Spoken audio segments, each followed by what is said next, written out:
मौला मौला मेरे हाँ मेरे तू ही सहारा मौला मौला मेरे हाँ मेरे तू ही सहारा मौला मौला मेरे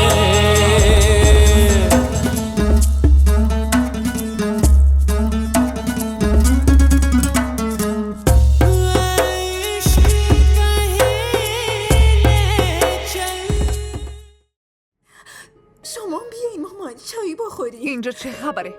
چه نیازیه اینقدر ازش پذیرایی کنی ها؟ من اجازه بودن اینو تو این خونه ندادم که تو بخوای ازش پذیرایی کنی و خدمتشو کنی.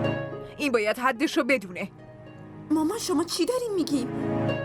همین الان قبول کردین که حسنا اینجا بمونه. بله قبول کردم ولی به یه شرطی. چه شرطی؟ اینی لازم نیست تو هر حرفم بخوای دخالت کنی. من دارم باهاش حرف میزنم نه؟ حالا بگو تو شرط منو قبول میکنی یا نه؟ عمه من چیزی نفهمیدم. چه شرطی؟ دوباره همون مظلوم نمایی. لطفاً جلوی من انقدر نقش بازی نکن. لطفاً. به این زودی یه پسر پولدار رو تور کردی و حالا جلوی من مظلوم نمایی میکنی. خیلی خوب به هر حال همه ی حرفای من فقط یه جمله است. اگه میخوای اینجا بمونی پس باید اون پسر رو با اینی جور کنی. مامان چی دارین میگین؟ تو ساکت باشنی. وسط حرفم نپر. من دارم حرف میزنم. اگر میخوای اینجا بمونی باید کاری کنی شهریار با اینی وصلت کنی. بالاخره اون پسر این همه راه دور اومد که خانومو برسونه. پس حتما یه ارتباطی دارین. عمه بهتون که گفتم باور کنید من اونو نمیشناسم. بازم همون دروغ؟ حرف منو با دقت بشنو. اگر میخوای تو این خونه بمونی به شهریار بگو فوراً بیاد خواستگاری اینی وگرنه بار و بندیل تو جمع کن و از اینجا برو بیرون.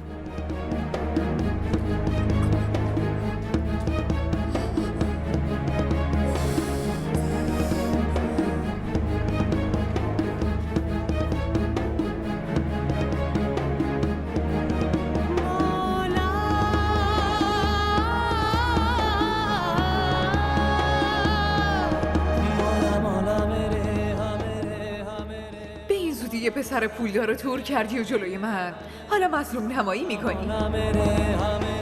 بالاخره اون پسر این همه راه دور اومد که خانمو برسونه دیگه. پس حتما یه ارتباطی داری. حرف منو با دقت بشنو. اگر میخوای تو این خونه بمونی به شهریار بگو فوراً بیاد خواستگاری اینی.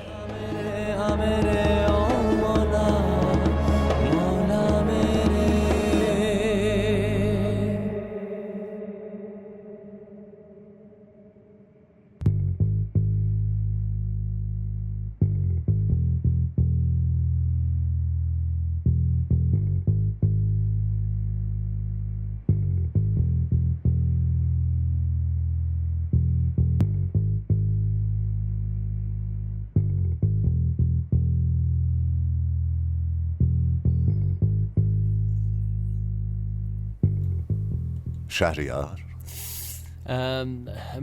بله بابا بزرگ. تو کجا بودی؟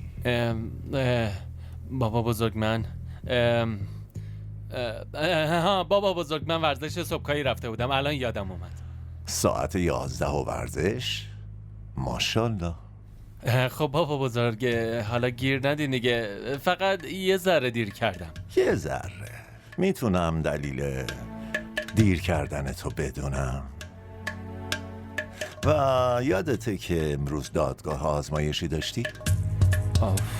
بابا بزرگ من باز فراموش کردم. بازم فراموش؟ ماشاءالله ماشاءالله. حالا میتونم بپرسم این عادت فراموش کردن رو کی ترک میکنی؟ ها؟ این اصلا عادت خوبی نیست پسرم. بشین اینجا ببینم. بشین. خب خیلی معذرت میخوام. اصلا بده دستاتو ببوسم. دیگه ازم عصبانی نیستی؟ عصبانی که نیستم، اما خیلی خوب چاپلوسی میکنی عزیز دلم، پسر یه شوخ و شیطون. واقعا نمیدونم که چطوری باید به شما حالی کنم. تو نمیدونی بابا بزرگت چقدر دوست داره؟ میدونم بابا بزرگ، خیلی هم خوب میدونم. اما شما میدونین که این کارهای وکالت از من بر نمیادش. چرا بر نمیاد؟ توانشو داری. به این فکر کن که نوه سلطان حیدر از وکالت داره فرار میکنه. مردم چی میگن پسرم؟ فکرشو کردی؟ نه. من میدونم که شما آرزو دارین که من مثل شما یه وکیل بزرگ بشم. ولی بابا بزرگ، هر پرونده ای رو که بگیرم آخرش میبازم و نوه‌تون تو این کار خیلی معروف شده. همین که اسممو میشنون فرار میکنن. این که درست نیست، نه؟ فرار میکنن. به خودت اعتماد داشته باش. باید به خودت باور داشته باشی. وقتی خودت به خودت اعتماد نداری، پس بقیه چطور بهت اعتماد کنن؟ حالا غمگین نشو. حالا گرسنته؟ آره خیلی. پاشو بریم غذا بخوریم. شما هم غذا نخوردین؟ بدون تو مگه از گلوم پایین میره؟ ای بابا بزرگ خودمی. عزیز دلم، قربونت برم عزیزم. مامان حرفمو گوش کن. دارین چی کار میکنین مامان؟ چرا؟ مگه چه اشتباهی کردم؟ آهان، یعنی این کارتون اشتباه نیست. مامان این چه شرطیه که واسه حسنا گذاشتی که من با اون پسره ازدواج کنم؟ فراموشش کن مامان. من حتی اون پسره رو نمیشناسم. ولی من که میشناسم. اون نوه یه آدم سرشناس و بزرگیه. اینی خانوادش خیلی محترمه. تو با این خانواده وصلت کن، بعد ببین فکر کن اصلا ما دیگه چی میخوایم. ازدواج ازدواج ازدواج. شما چطور شده مامان؟ به خاطر شما من از خجالت آب شدم. آخه از چی خجالت میکشی؟ مگه کجای کارمون اشتباهه؟ این حقمونه دختر. اگه میخواد تو این خونه بمونه پس باید کمکمون کنه. فهمیدی؟ همه این مسئولیت ها گردن ماست. اون هر کاری کنه ما باید مراقبش باشیم. خیلی جالبه. مامان ما با حسنا نسبت خانوادگی داریم. ببخشید کدوم خانواده؟ اون دیگه علی رو ترک کرده و از این لحاظ ما هم دیگه باهاش هیچ نسبتی نداریم دخترم. حسنا برای من چه کاری که نکرد. من خیلی بهش مدیونم. شما همه چی رو فراموش کردی. فراموش کردم. همه چی رو فراموش کردم. اون اگر میخواد اینجا بمونه باید کاری کنه تو با شهریار ازدواج کنی. این حرف آخرم بود.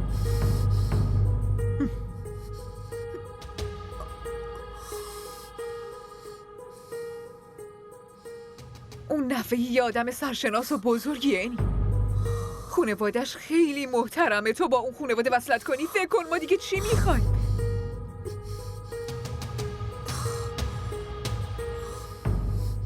اون اگر میخواد اینجا بمونه باید کاری کنه تو با شهریار ازدواج کنی.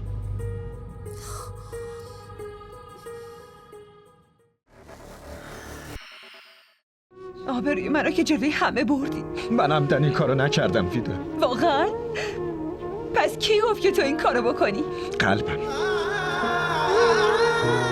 از اینکه تو رو از دست بدم ترسیدم.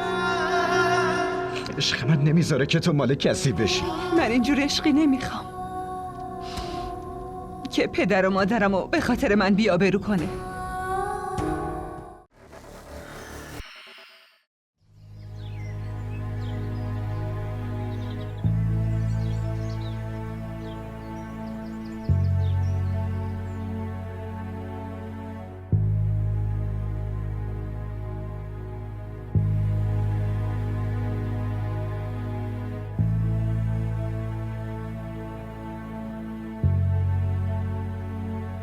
حالت خوبه؟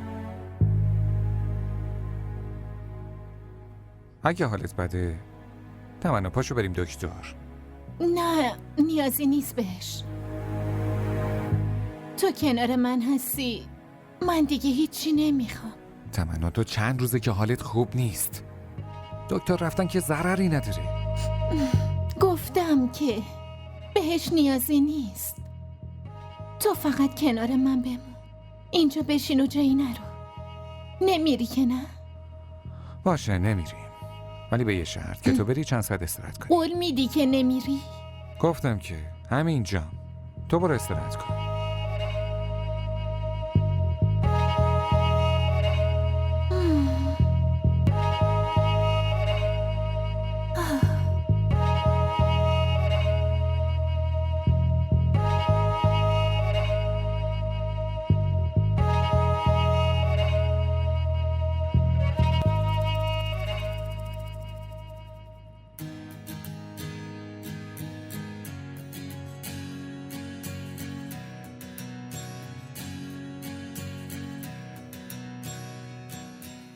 یه دختر داره خودکشی میکنه و تو به جای اینکه مانعش بشی داری روش درستشو بهش یاد میدی؟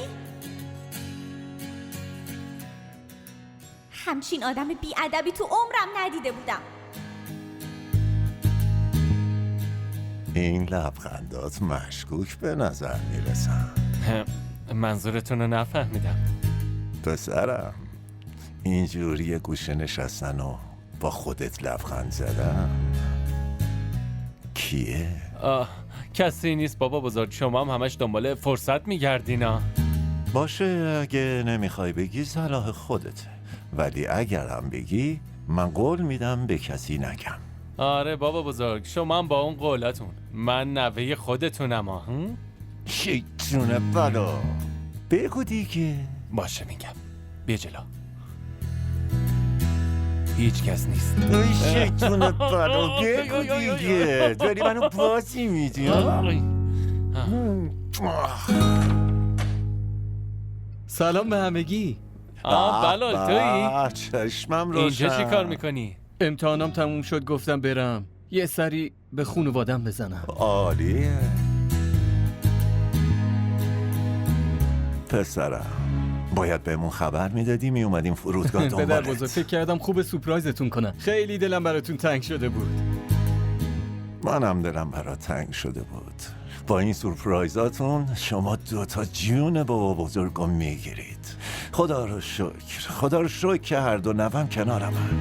بلال تو رفتی خارج، چیزی رو فراموش نکردی؟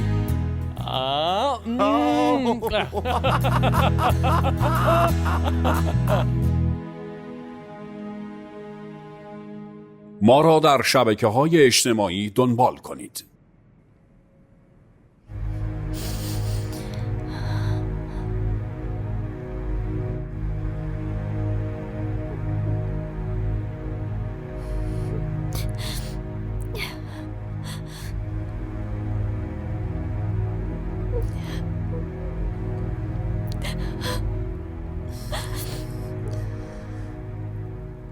چرا گریه میکنی حسنا؟ هیچی.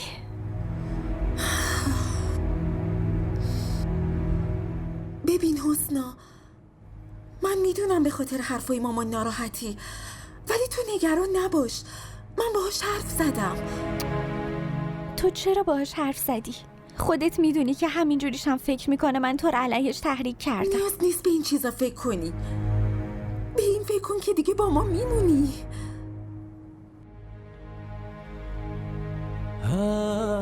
من دوباره حسنا رو برمیگردونم.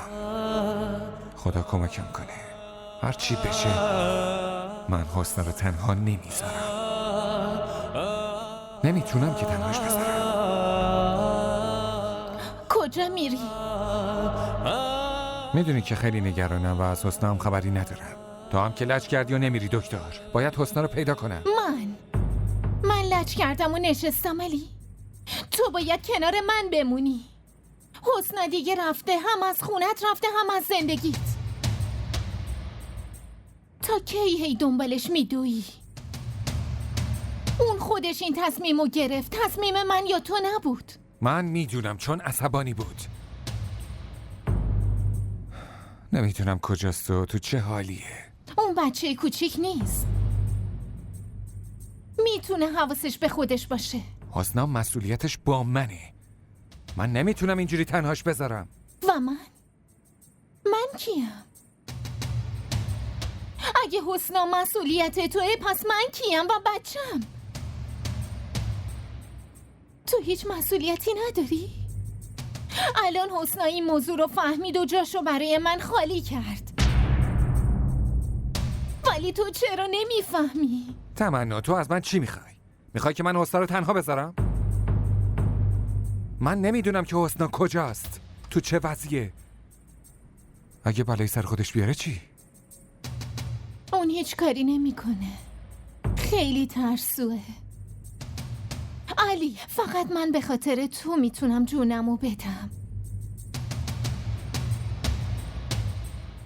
تو چرا نمیخوای بفهمی؟ فکر حسنا رو از سرت بیرون کن. به من نگاه کن که چقدر حالم بده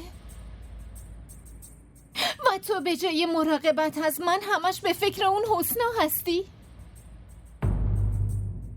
اون هر جا که باشه حالش خوبه. کافیه. تو از اینجا هیچ جایی نمیری. تو از کنار من هیچ جا نمیری. لطفاً.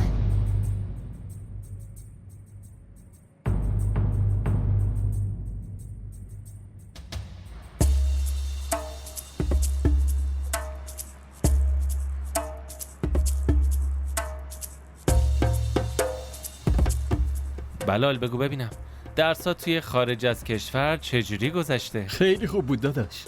اگه از دختری خوشت اومده اونجا به من بگو. نه خیر داداش، اگه کسی بود حتما بهتون میگفتم.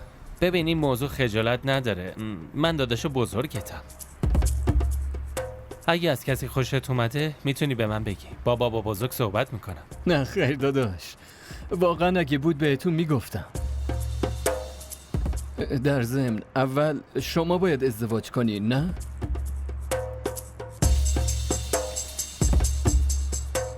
به چی فکر میکنی داداش؟ به هیچی. به نظرم از یکی خوشت اومده. آره به نظر که اینطوری میرسه. واقعا؟ من الان به پدر بزرگ. چی میخواید به بابا بزرگ بگید؟ شما باز چه بحث مهمی رو شروع کردید؟ مامان راستش حسنا میخواست کمکم کنه. میخواستیم بریونی درست کنیم. نیازی نیست انقدر خودتو صمیمی نشون بدی. ما خودمون خیلی خوب میتونیم به کارمون برسیم. فهمیدی؟ و به علاوه این جهلی نیست که بخوای تحت تأثیرت قرارش بدی. مامان دیگه به حسنا چیزی نگین، قول بدین. اینی من نمیتونم قولی بدم که نتونم بهش عمل کنم، فهمیدی؟ بهش بگو که سرش به کار خودش باشه و خیلی زود برای خودش جا پیدا کنه و از اینجا بره. من مدت طولانی نمیتونم اینجا تحملش کنم.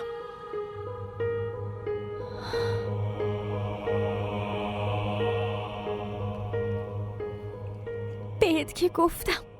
حسنا مامان از علی عصبانیه، سر تو خالی میکنه. از طرف اون من معذرت میخوام، ببخشید. نه تو معذرت خواهی نکن. من از هیچ حرف عمه ناراحت نمیشم. شما به من پناه دادید، همین برام کافیه. وگرنه من کجا میرفتم؟ خب این حرفا رو ول کن. حتما گرسنه شدی نه؟ برم ببینم غذا حاضر شده.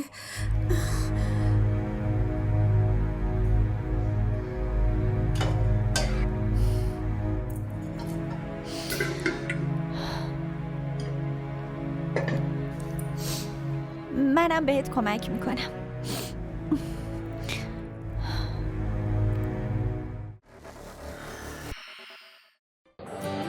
بگو ببینم خوشگله. ببینی وقتی آدم عاشق یکی میشه دیگه نمیپرسه که چقدر خوشگله. شاید اون از همه خوشگل‌تر باشه. این عشق عزیز دلم، آب نیست که هر وقت تشنت شد بگی یه لیوان آب بده. برای آب باید هزینه‌شو داد، به همون قیمتی که تشنه‌های کربلا پرداخت کردن.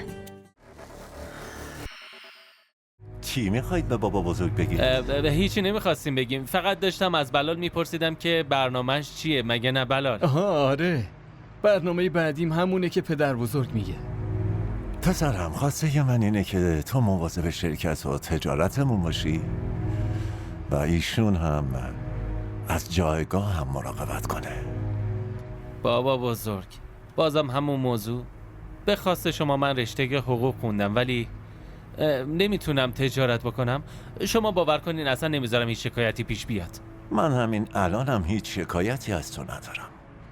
تو به خواسته من رشته حقوق خوندی ولی خبر نداری که در درونت یه وکیل با استعداد پنهون شده.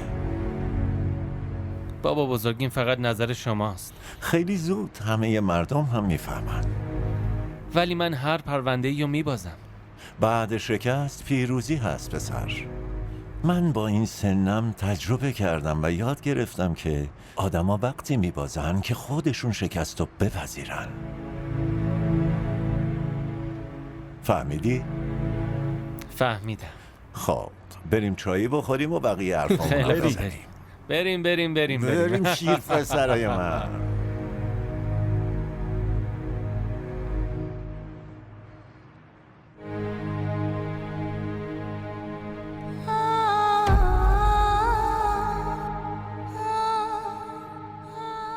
خدا رو شکر میکنم که با منی، کنار من هستی.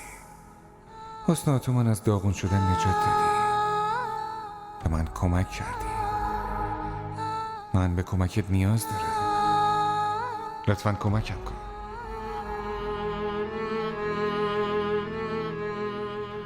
خاطرات جدیدی که با تو میسازم قطعاً خاطرات قدیمی از بین میبره.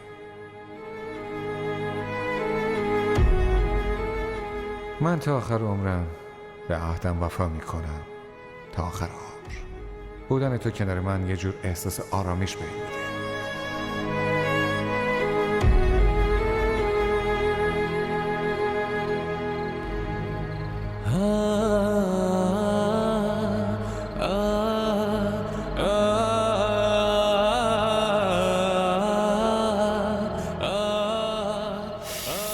چت شده آقا شهریار؟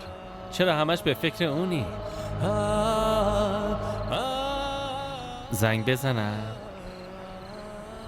ولش کن، شاید بعدش بیاد، بیخیال.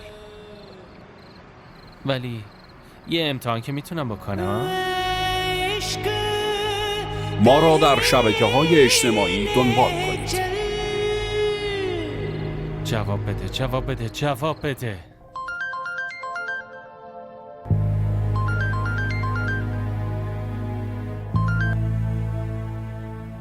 الو، بله شما؟ چطورید حسنا؟ ببخشید شما کی هستید؟ شما منو نشناختید؟ ببینید لطفاً بگید کی هستید، من حوصله این معما بازی ها رو ندارم.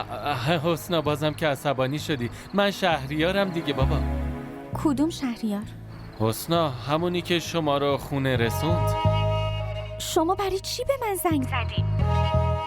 اصلا شما شماره من از کجا پیدا کردین؟ معذرت میخوام، گوشیتون پیش من مونده بود. منم یعنی شما از گوشیم شماره منو برداشتین؟ خجالت نمیکشین؟ حسنا من معذرت میخوام، ولی شما در موردم اشتباه فکر میکنید. من پسر بدی نیستم. آره دارم میبینم. لطفاً دیگه هیچ وقت به من زنگ نزنین، فهمیدین؟ حسنا لطفاً من یه بار میخوام شما رو ببینم. شما اصلاً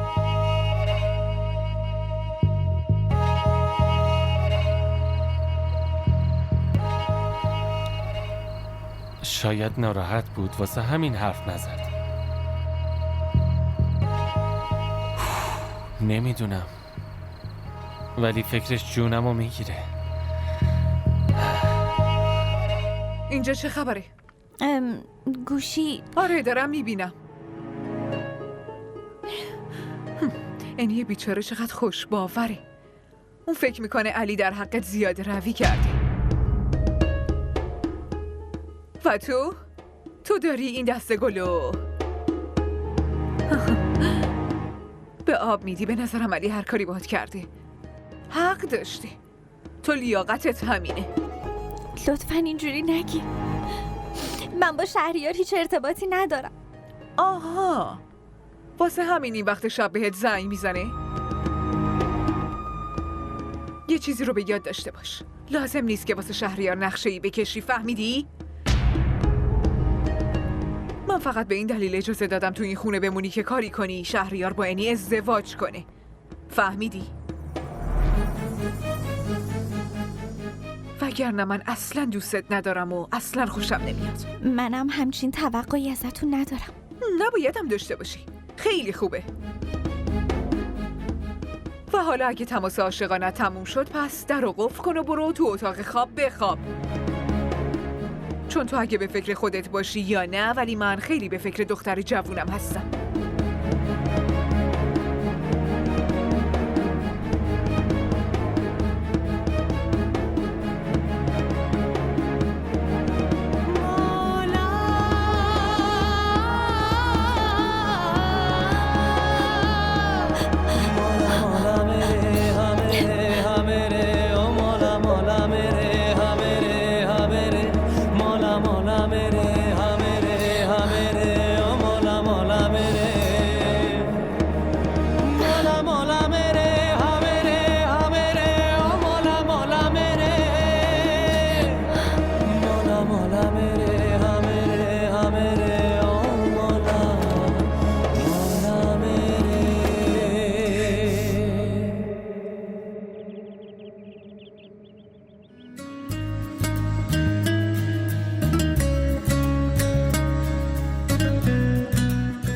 لطفاً منشی منو بفرستید داخل.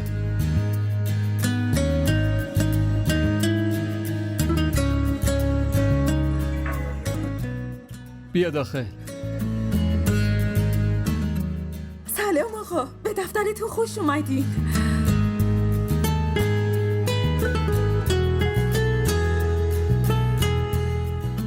بفرمایید بشینید لطفاً. چشم. ببخشید یادم رفت اسمتون رو بپرسم. اسم من کتایونه، اما همه به من انی میگن. انی؟ اسم خیلی قشنگه. ممنونم. اسم من بلاله و شما میتونید منو بلال صدا کنید. بله آقا. راستش من وقتی شنیدم رئیس میاد تصور کرده بودم یه آدم میان سال باشه، ولی شما خیلی جوونین. راستش این کار از زمان پدر بزرگمه، یعنی در واقع تجارت خانوادگی مونه. آهان فهمیدم. آقا راستش اینجا رو باید امضا بزنیم.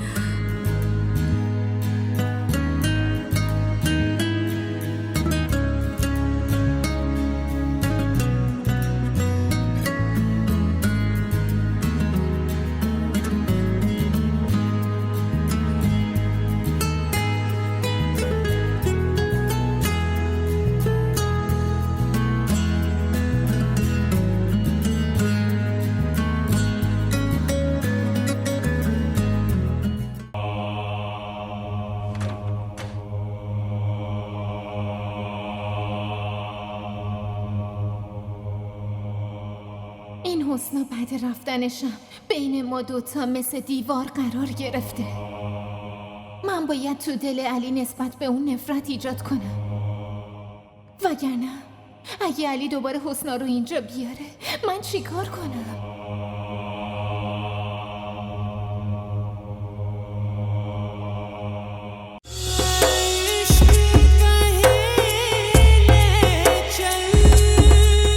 मौला मौला मेरे हाँ मेरे तू ही सहारा मौला मौला मेरे हाँ मेरे तू ही सहारा मौला मौला मेरे. DDTV ارائه کننده بزرگترین سریال های درامای ترکی، کره‌ای، پاکستانی دوبله شده به فارسی می باشد. لطفاً سابسکرایب کنید و عضوی از خانواده ما شوید.